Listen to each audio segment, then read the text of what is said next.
Төр тунгалаг байхын үндэс инх амгалан өрх гэбүл Эх орно гэсэн сэтгэл өрх гэрээс эхэлдэг. Айл гэр амгалан өрх бүл эрүүл бол улс гүрэн хүчрхэг байна. Намайг, чамайг, таныг тойрсон асуудал бүр Монгол эх орны минь асуудал. айл бүрийн хөгжлөөс эх орны минь хөгжиж шалтгаалдаг. Манайх гэдэг өрх гэрээс Монгол гэдэг айлын хөгжиж шалтгаална. Түр төвшин түмэн олон минь амгалан байг. Монгол хүн бүрт зориулав. Айл зорилтот төсөл. Айл зорилтот төсөл. Санаачлан хэрэгжүүлэгч Дэлхийн зам Монгол олон улсын байгууллага. Хамтран хэрэгжүүлэгч Орхон аймгийн Цэцэргийн тамгын газар нийгмийн бодлогын хилдэс.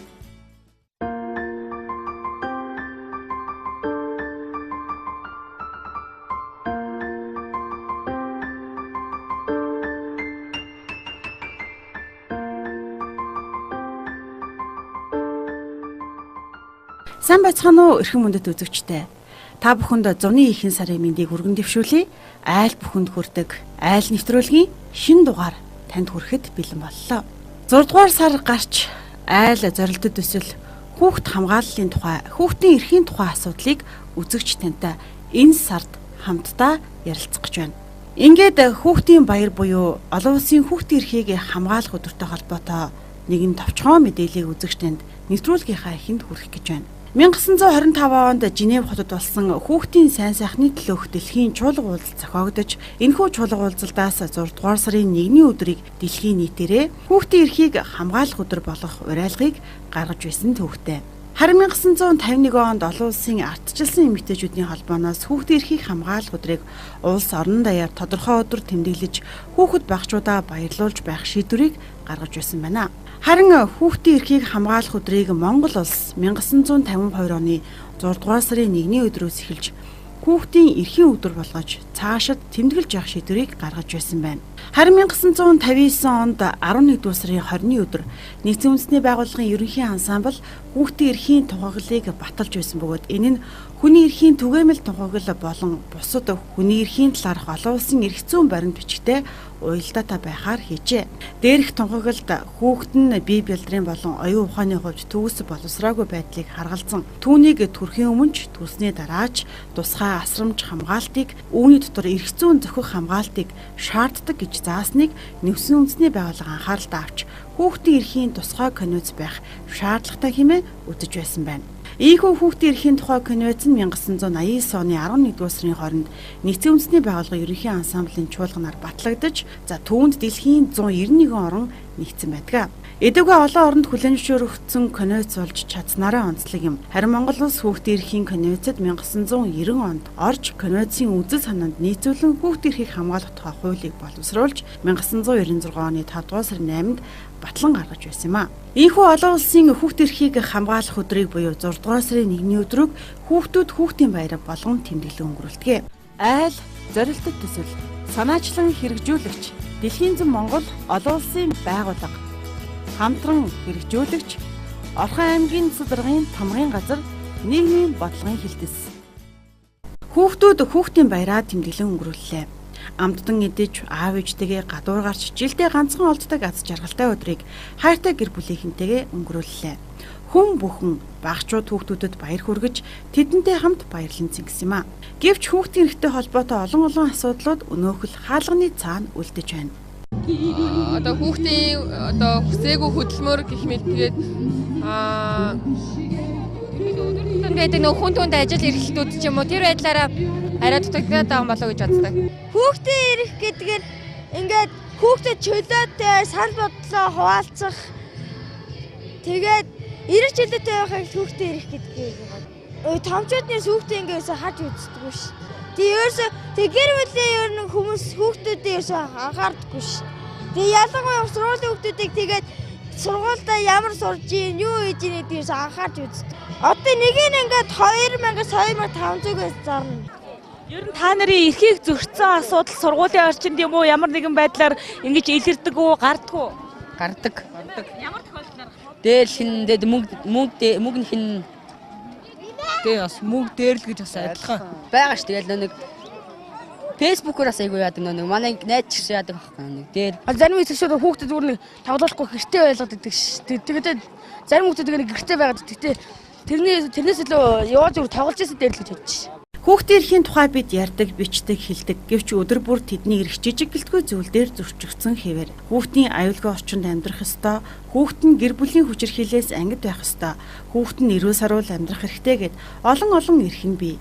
Гэвч өнөөдөр хүүхдүүд ялгарлан гадуурхалд гэр бүлийн хүчирхийлэл, гэмтэргийн золиос болох зэрэг эрсдэл дунд амьдарч байгаа. Өнөөдөр манай улсад хүүхдийн эрхийн тухай ямар хуулиуд бодит амьдрал дээр хэрэгжиж байна вэ? Ер нь хүүхдийн эрх гэж чухам юу вэ? Хүчирхийллийн харилцааны гол хохирогч нь бол хүүхэд байдаг. Яг тэгвэл хүүхэд ээж аваагаа сонгож төрдөггүй. Одоо хувь тавилангаараа тэр одоо аав ээжийн хүүхэд болоод төрцснийхөө төлөө одоо насан туршдаа хизээч одоо арилахгүй ийм аимшигтай одоо хор хохирлыг бол амсдаг. За хүүхэд өөрийгөө хамгаалах чадваргүй. Хүүхэд бол эцэг их насан туршдаас бүрэн хамааралтай ийм одоо насан туршдын хайр халамж одоо хамгаалал донд өсөж торних ёстой ийм одоо хамгийн одоо эмзэг ийм одоо хүн шүү дээ.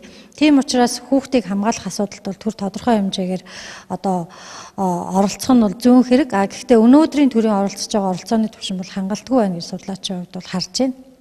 За яагаад гэвэл өнгөрсөн хугацаанд одоо гарсан энэ гэр бүлийн хүчирхийллийн хохирогч болсон хүүхдүүдийг бол яг үүндээ төр хамгаалж чадсангүй. За одоо олон одоо хүүхдүүд яг гэр бүлийн хүчирхийллийн харилцааны золиос болоод байж байгаа. Тэр болгон одоо хууль батлагдсан ч гэсэн гэр бүлийн хүчирхийллийн харилцааг даслан зогсоох, бууруулах энэ тал дээр одоо бас илүү үр дүнтэй арга хэмжээ авч чадахгүй байгаа гэдэг бол бид өдөр тутам одоо явуулж байгаа энэ сургалт үйл ажиллагаа зөвлөгөөнийхөө хувьд бол харж байна, мэдэрч байна.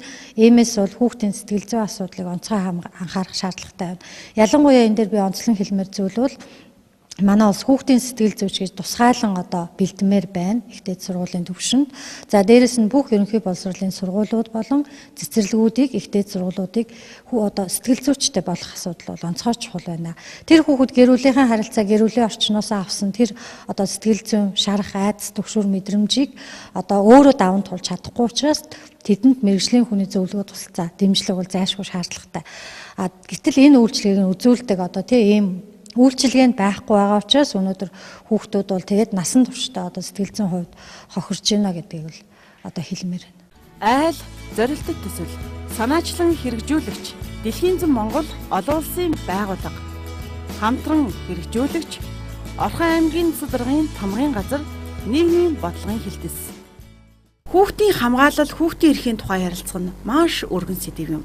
Цаг үетэй нь уялдуулан өнөөдөр айл нэвтрүүлэг маань зарим нэг асуудлыг энэ нэвтрүүлэгтээ хөндөж байна. Хүүхдэд зориулсан халамж, тэдний хамгааллын асуудал, захим, гэмт хэрэг, сэтгэл санааны гадуурхал гэд дурдвал цөөнгүй асуудал хүүхдийн цаана оршиж байна.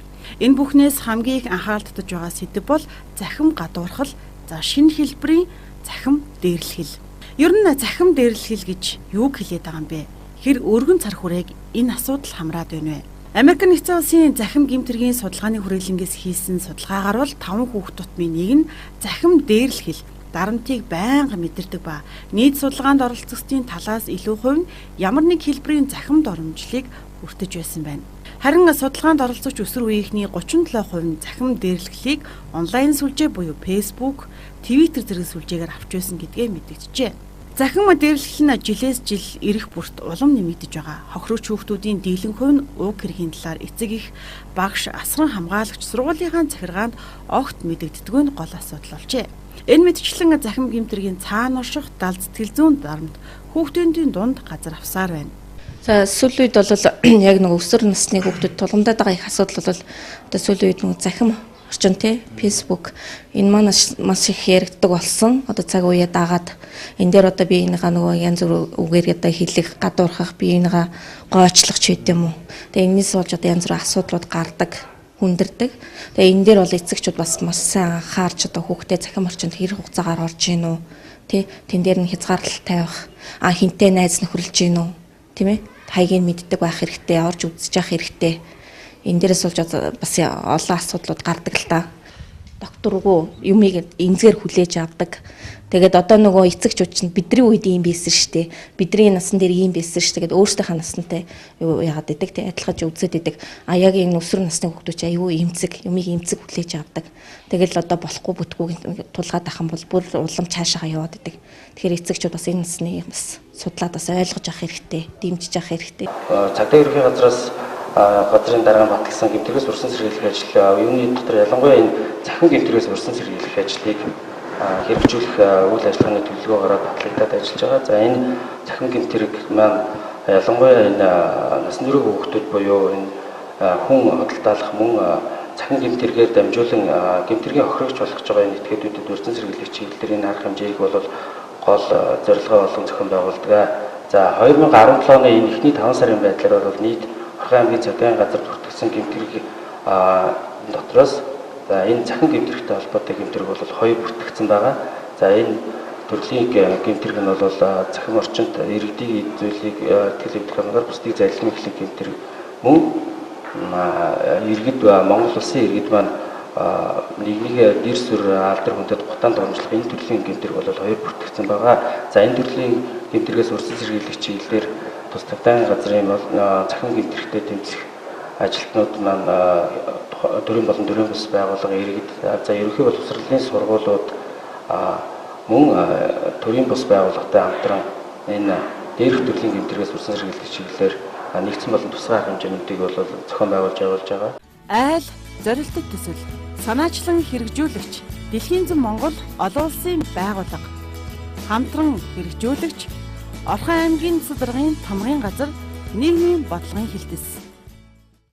Захимын ертөнцийн гадуурхалтаас олж сүүлийн 4 жилийн хугацаанд 92 хүүхэд амнаас эрүүл мэндээр хохирчээ.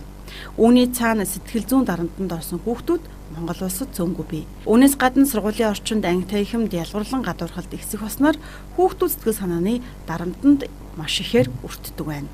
Ер нь бол нэгээ дээрлэх, тэгээ мөнгө асуух. Одоо ер нь бол тэгэл одоо 12 ахлах ангийнхан доод үеийн хаж байгаа дарамтч дээрлэх. Тиймэрхүү асуудлууд бол их байдаг.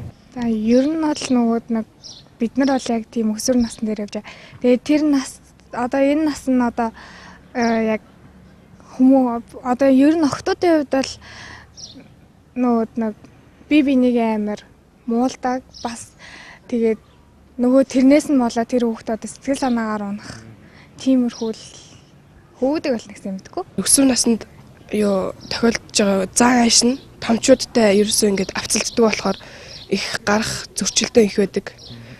Миний хувьд бол тиймэрхүү шинжлэлд хаяа ялэрдэг гэж бодож байгаа. Ер нь хүн болон тийш явах хэрэгтэй. Тэгээд надад бол тийм ялгуулах нэг таалагддаг. Хүн биенийхээ эрхийг хүндлээд нэг хүний эрх нөгөө хүний эрхээр хязгаарлагддаг гэдэг шиг. Надад бол таалагддаг. Дараагийн бидний хөндөх бас дурдах ёстой асуудал хүүхэд хамгаалал. Хүүхдийн хамгаалал энэ асуудалд Эрдэнэ хотод хамгийн их тулгамдж байгаа. Хүүхэд хамгааллын байр. Гэр бүлийн хүчирхийлэлд өртсөн бага насны хүүхдүүдэд өнөөдөр хамгаалах байр хамгийн чухал асуудал гэдгийг хэлж байгаа юм. Өнгөрсөн 2016 онд бол хамгаалах байраар үйлчлүүлсэн гэж сулгайг аваад үзэхээр бол хүүхдүүд хэн нэгэн асран хамгаалагчтайгаа эсвэл дангаараа. За тухайлх юм бол 73 хүүхэд ээж аваа асран хамгаалагч болон дангаараа үйлчлүүлсэн гэсэн тоо бол байна. За энэ дээр бол ихэвчлэн бол бие махбодын хүчирхийлэл, сэтгэл санааны хүчирхийлэл, хүүхдийн хажууд та арх уусан бол хуулиас асран хамгаалагч чинь хэн нэгэн том хүн одоо айлд орж ирээд арх уусан бол хүүхдийн хажууд архиулаа гэдэг асуудал бол жирийн үзэгдэл юм шиг байсан бол одоо гэр бүлийн хүчирхийлэлтэй тэмцэх тухай хуулийн холбогдох зүйл залтаар бол хүүхдийг хүчирхийлэлд өртүүлсэн гэдэг асуудлаар. Тэр би нэгүтэй холбож хэлэх гэдэг нөхөр зэрэг аав ээж нь арх уучлаа. Яг хөө дээр үед болж л байсан шүү дээ. Уугалд идээд хүүхдээ хажууд наригд ирсэн. Одоо бол тийм юм байха болчихжээ гэдгийг бас анхааруулж хэлмээр. Тийм учраас бол энэ хамгаалах байраар үйлчлүүлж байгаа хүүхдүүдийн бас тал хувь нь бол эцэг их нь бол архины хамгаалалтын улмаас хүүхдээ үл яхаар хүчирхийлэлд өртүүлсэн асуудал гарч байна. За өнгөрсөн одоо энэ 7 хоногийн бүтэнсэ өдөр гэхэд бол бас нэгэн 20 эдэн насны одоо эмэгтэй бол хэдэн сартаа 3 настай 2 хүүхдээ бол одоо архины хамгааллын улмаас бол хүчирхийлэлд өртүүлээд хамгаалах байраар бол 3 цаг үйлчлүүлээд гарсан бодит кейс байж байна. үйл хайхрах хүчирхийлэл болмоос хүчирхийллийн ямар нэгэн хэлбэрт өртсөн хүүхдүүдийн мэдээлэгдэх асуудал бол бас хомс болчдөг байхгүй. Зуны цагт яагаад хомс болж байгаа гэхээр нөө сургууль цэцэрлэг амарчдаг.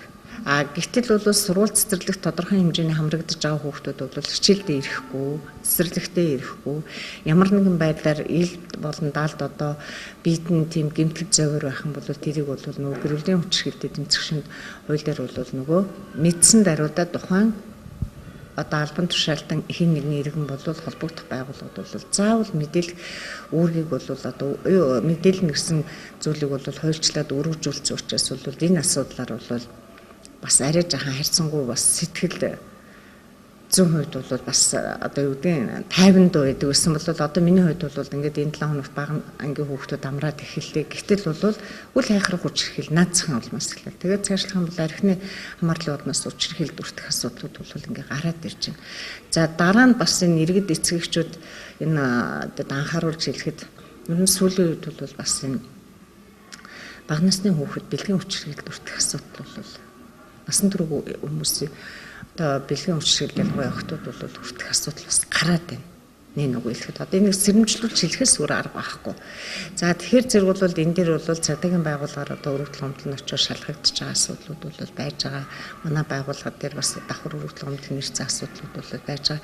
Энэ бүхнийг би юутай холбож шилдээд байна вэ гэхээр зэрэг та бүхэн маань зуны энэ 3 сарын хүүхдийн амралтын хугацаанд хүүхдтэд тавих хараа хяналтаа улам бүр сайжруулж за тэгээд таны эргэн тойрны ах トゥ амраг садам хүмж байсан байж болно, ураг төрлийн хүмж байж болно, аль эсвэл өөр танихгүй мэдхгүй танахаар ордог гардаг хүмүүс байж болно.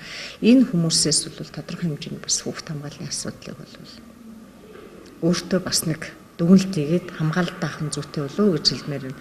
Айл, зорилтот төсөл, санаачлан хэрэгжүүлэгч, Дэлхийн зам Монгол олон улсын байгууллага, хамтран хэрэгжүүлэгч, Орхон аймгийн Сударгын тамгын газар нийгмийн бодлогын хилдэс. Хүүхдийн хамгаалал, хүүхдийн эрхийн тухай ярил олон энэ мэтчлэн асуудлууд байна. Бид жижиг гэж анзааралгүй үлдээдэг асуудлууд нь даамжирсаар өргөжих магадлал өндөртэй. Ер нь хүүхдийн эрх хаана зөрчигдөж байна вэ гэсэн асуултанд хүн бүр өөрийн өнцгөөс хариулт өгдөг. Гэвч нэг л цэг дээр иргэн ирдэг. Энэ нь хүүхдийн аюулгүй адил. Эцэг эхчүүдийн хувьд цаг үргэлж санааг нь чилэж байдаг зүйл бол хүүхдийн осол гэмтэл. Авто замын ахуйн хүрээний хэлбэрээр хүүхдүүд өртдөг. Дэлхийд дахин тослын улмаас жил тутам 5-6 сая хүүхэд амь насаа алдаж байгаа бол Монгол улсад жил дунджаар 100 гаруй хүүхэд зам тэрийн ослын золиос болж байгаа нь даанч харамсалтай. Замын айлын хуулийн 2015 оны 9 сарын 1-ээс үржиж байгаа хуулинд бол 10 хүртэлх насны хүүхдийг харгалзахгүйгээр замын айлд оролцохыг хориглоноод ингээд өчөж өгсөн байж байгаа. Тийм учраас сургууль цэцэрлэгийн орчинд бол багш сургууль зөвлөгч нар гэдэг юм те хүүхдийг хараалтгүй хөдөлгөөнд оролцуулах багтлаар үүрэг биелүүлж оролцох ажиллах үүргээ биелүүлэх ёстой. За гэр бүлийн орчинд гэр бүлээ одоо хүүхдүүд цэцэрлэг сургуульд хөргөж өгч гэдэг юм. Энэ үед нь бол бас эцэгчүүд хүүхдээ харгалзаж зам хөдөлгөөнд оролцох ёстой гэл ингээд хөөцөөд өгсөн байж.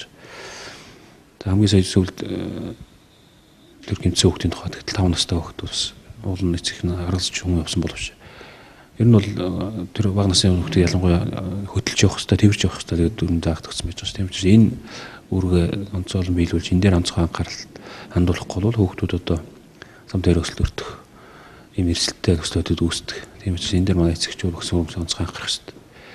За сүүлийн үед бол бас энэ дулааны улирал эхэлж байна. Хүүхдүүд бас хичээл сургуульд харж байна. Тодорхой хэмжээний гудамж замд явганаар болоод ундаг дугуйтай, оройлагтай ингэж хөдөлгөөнд оролцож байгаа юм дүр зураг нэлээд харагдаж байгаа. Тийм учраас энэ дээр манай эцэгчүүд онцгой анхаарах хэрэгтэй. Замын айлын дүрмд бол ундаг дугуйгаар бол 14 наснд төрсөн хүүхдэд ундаг дугуйгоонч хөдөлгөөнд оролцох хэрэгтэй. Гэхдээ тэр ундаг дугуй нь бол бас тодорхой шаардлагууд хангасан байх хэрэгтэй. Шинийн цагт хойно улаан гэрэл болох хэрэгтэй, урдаа цагаан гэрэл болох хэрэгтэй байна. Тоормонд нь бүрэн бүтэн байх хэрэгтэй гэдэг ингээд гар улан хөр тоормонд нь бүрэн байх хэрэгтэй гэдэг дүрм дээр заасан байж байдаг. Зүгээр тэрнээс бага 14-өөс бага насны хүүхдүүд дугуй надад хөдөлгөөнд оролцож байгаа юм. Зөрчлүүд бас байсаар байгаа шүү. Тийм учраас энэ дээр манай эцэгчүүд онцгой анхаарч хүүхдүүдэд хараа хяналтаа сайжруулах хэрэгтэй. Ер нь бол улсын хэмжээнд гарч байгаа хүүхдийн анаас хохирч байгаа энэ гэмтэргүүдийн дийлэнх нь хоорондын замд автомашин онголдох мөргөлдөх үед хүүхдүүд ямар нэгэн байдлаар бэртэж гэмтэж амнаас алдж байгаа юм тохиолдол дийлэнх нь байгаа шүү. Тэгэхээр ялангуяа хоорондын замд ер нь хоорондын замч хөдөлгөөнд оролцож байгаа бол хүүхдийг зориултын судалтай эвэрлж ингэж бид манайхан бас хөвших хэрэгтэй байдаг. За хамгаалах хүсэхгүй явсан, зорилтын судалгаагүй тээвэрлж явснаас бас орон нутгийн замд автомашинууд нэлээд онголтож хүүхдүүд бас амнасаа алдж байгаа юм дүр зураг харагдаж байна л да. Хүүхдийн онцлог гэмтлээс гадна хүүхдийн эрүүл мэндийн тулгамдсан асуудлыг өнөөдөр бид орхигдуулж яавч болохгүй. Хөгжлийн бэрхшээлтэй хүүхдүүд жилээс жилд нэмэгцээр байна. Бага насны хүүхдүүдийн дунд тархины саажилт, зүрхний гажиг өвчин өсөн нэмэгдэж байгаа. Зөв онш, зөв эмчилгээний шаардлагатай байдаг балчир насны хүүхдүүд өнөөдөр нарийн мэрэгжлийн эмчийн тусламж хамгийн их шаардлагатай. Гэвч Орхон аймгийн хувьд аваад үзвэл нарийн мэрэгжлийн эмчдийн дутмаг байдлаас олж хугацаа алдах, улс хот дамнан явахаас өөр аргагүй байдалд эцэг их асран хамгаалагч нар хүрдэг байна. Мөн тоног төхөөрөмжийн дутагдaltaй байдал ч гэсэн энд зайлшгүй нөлөөлж байгаа. Энэ уналт өвчин бол аюу бас хэцүү. Тэгээ байнга тогтмол эмээ уух ёстой. Тохирсон тунгаар тогтмол хугацаанд эмээ ууж иж бол энэ өвчний эдгэрэлтийн байдал бол шалтгаалдаг. Эмээ ууж байгаад хаячих тохиолдолд бол эргээд унах, татах, хам шинж, гүнзгий ирэх, уналтын хүнд байдал статуст орох зэрэг аюу хүндрэл гардгийг. Тэгээд яг унах талтанд хэрэгэлдэг эм тариамын ч гэсэн аюу хэцүү, аюу өндөр өртөгтэй. Манай Эрдэнэтэд бол яг карбамазепин, типакинаас өөр юм бол өөр тий дараагийн шатлын сайн юмуд бол ерөнхийдөө байдаггүй. Уналтын эмэг тэгээд 1-2 сар уугаад идэгдүү штэ. Бүр 3-5 жил тууштай уугаад тархины цэглэн хамшлагын дээр өөрчлөлтийг харж иж уналтын эмийг зогсоодог. Тийм болохоор эцэг эхчүүд мэдсэн тэр тал дээр аягүй анхаарах хэрэгтэй. Мөн бас бидний бас ингээд сэтгэл эмзэглүүлж байгаа зүйл маань бас юу байдаг вэ гэхээр одоо ингээд хөгжлийн бэрхшээлтэй, хөдөлгөөний хомсдолтой, хөдөлгөөний саажилттай хүүхдүүдийн нөхөн сэргэх тал дээр тийм төв ч юм уу тийм байдаг байхгүй юу? Хөрх юм за сайн аав ээжтэй асраа сувилгаа сайтай тийм хүүхд яг хуу аав ээж нь байнга аршин совилал тэгээ пиц эмчилгээнд явуулснаар бол эмчилгээний үр дүн аягүй сайн ажиглагддаг. Зарим эцэгчүүд болохоор нөх хүүхдэд хайчдаг, нөхцөл боломж нь ч байдаггүй тийм хүүхдүүд бол яг нөгөө эргээд яг тэр саажилтан сэрэхгүй улам гүнзгийчдэг байхгүй юу? Тэгэхээр манай энэ Орхон аймгийн засаг даргын тамгийн газрынхан ч гэсэн бас энэ тал дээр аягүй сайн харж хандаа тэр хүүхдийг бидний ирээдүйн хүүхчүүдээ тийм хүүхдүүдийг тийм нөхөн сэргээх чиглэлээр тийм төвийг албан ёсоор бас байгуулад өгчүүл бас айгүй нэмэртэй. Орхон аймгийн хэмжээнд ер нь бол хөгжлийн бэрхшээлтэй хүүхдүүдийн төв гэж одоо байгуулагдах гэдэг. Тэр бол хамгийн чухал. Яадгүй хэл хөгжлийн бэрхшээлтэй хүүхдүүд ч юм бол байнгын тийм одоо асаргаа, суйлгаа, эмчилгээ хийж явах хэрэгтэй. Тэгээ одоогийн байдлаар бол манай тэр болгоо хийж чадахгүй байхгүй юу. Тэгэхээр зэрэг тийм эмчилгээнүүдийг бол тогтмол хийдэг. Эцэг эхтэн сургалт явуулаа, эцэг их нь гэртээ хийн. Өдрийн цагаар бол эмнэлэг дээр ирээд хийлгэнэ. Тэр бол ер нь бол хангалтгүй шүү. Хангалтгүй. Хөгжлийн бэрхшээлтэй хүүхдүүдээ одоо харин төв байгуулаад тэнд тэр яг хүүхдүүдэд тохирсон тийм юунууд дасгалын аппаратууд, янз бүрийн тоног төхөөрөмжүүд бол нэлээд олон байх шаардлагатай.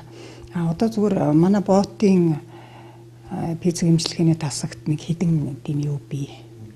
Хэдэн дасгал хийдэг тийм хөдөлгөөний багш тоног төхөөрөмжүүд бий. Гэхдээ тэр бол яг хүүхдүүдийнхээ хэрэгцээнд бол тийм хангалттай биш. Ер нь бол тусад нь төв байгуулад тэгээд тэр төв дээр төвлөрөөд багш тоног төхөөрөмжийг бол нэлээд ихсгэх шаардлагатай. Ер нь 350 гэдэг бол бас тийм бага тоо биш шүү дээ. Хүүхдийн эрх, хүүхэд хамгаалал, хүүхдийн аюулгүй орчны тухай асуудлууд дуусахгүй. Зөвхөн өнгөцгөн төдий хөндөд ийм байна. Бид хүүхэд хамгаалал, хүүхдийн эрхийн тухай асуудлыг орхиж болохгүй. Бодлогоор төдийгүй жижиг гэлтгүй зүйлээс өөрсдөөсөө бас эхлүүлэх ёстой. Энэ нь бидний хүлээсэн үүрэг гэдгийг яавч орхиж болохгүй.